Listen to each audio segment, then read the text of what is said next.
அமெரிக்க அதிபர் Donald Trump மீண்டும் மீண்டும் ட்ரேட்ஸ் வந்து எடுத்துக்கிட்டே இருக்காரு. அமெரிக்காவே 2 முறை வந்து பேசியிருந்தாரு. இந்த இந்தியா பாகிஸ்தான் தாக்குதலை நிப்பாட்டினது நான் தான், அந்த கிரெடிட்ஸ் எனக்கு தான் வேணும்னு சொல்லிக்கிட்டு இருந்தவர் இப்ப அமெரிக்கால சொன்னது மட்டும் பத்தாது அப்படின்னு வெளிநாடுகள் வந்து பேச ஆரம்பிச்சிருக்காரு. சவுதி அரேபியால உலக முதலீட்டாளர்கள் மாநாடு மாதிரி ஒன்று நடக்குது.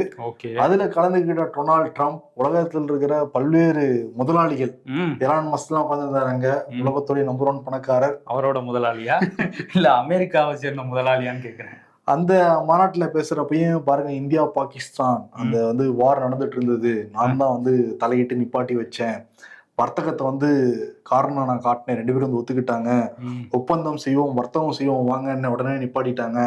இந்த நியூக்ளியர் வெப்பன்ஸ் எல்லாம் பயன்படுத்துறது தடுக்கப்பட்டிருக்கு, இதனால பல லட்சம் மக்கள் உயிர்கள் வந்து காக்கப்பட்டிருக்கு, இதெல்லாம் காரணம் அமெரிக்கா, நான் தான், ஜேடி வான்ஸுக்கும் நன்றி அப்படின்லாம் வந்து போராட்டம்லாம் தெரிவிச்சுக்கிட்டு இருந்தாரு. என்னை நம்பி நீங்க முதலீட்டுக்கு வரலாம் அப்படின்னு சொல்லி சுத்தி வளைச்சு இதை சொல்லியிருக்காரா? வெளியுறவுத்துறை செய்தி தொடர்பாளர் ரந்தீர் ஜெய்ஸ்வால் வந்து விளக்கம் கொடுத்திருக்காரு. இதுல அமெரிக்கா தலையீடு கிடையவே கிடையாதுன்னு ஒரு ஸ்டேட்மெண்ட்ல வந்து அதிகாரப்பூர்வமா அவர் வந்து சொல்றாரு. அதுவும் ஒரு மாதிரி சொல்லியிருக்காரு. ஆபரேஷன் சிந்தூரை பத்தி அமெரிக்க அதிகாரிகளோட நம்ம வந்து தொடர்ந்து என்ன நடக்குங்கிற தகவல் வந்து நாங்க பகிர்ந்துகிட்டே இருந்தோம். ஆனா வர்த்தகம் தொடர்பா எந்த விதமான பேச்சுவார்த்தையும் நடக்கவே இல்லை.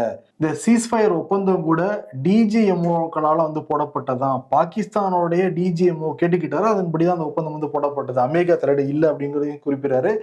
அதே மாதிரி இந்த காஷ்மீருக்கும் அந்த பேச்சுவார்த்தைக்கு தயாருன்னு சொல்லியிருந்தார்ல ட்ரம்ப், அது என்ன சொல்றாங்க, இல்ல இரு நாட்டை சேர்ந்த பிரச்சனை, நாங்க 2 பேருமே பேசி தீர்த்து போங்கிற மாதிரி அவருடைய ஸ்டேட்மெண்ட் எல்லாமே இருக்கு. டொனால்ட் ட்ரம்ப்புக்கு எதிராக தான் எல்லாமே சொல்லியிருக்காரு.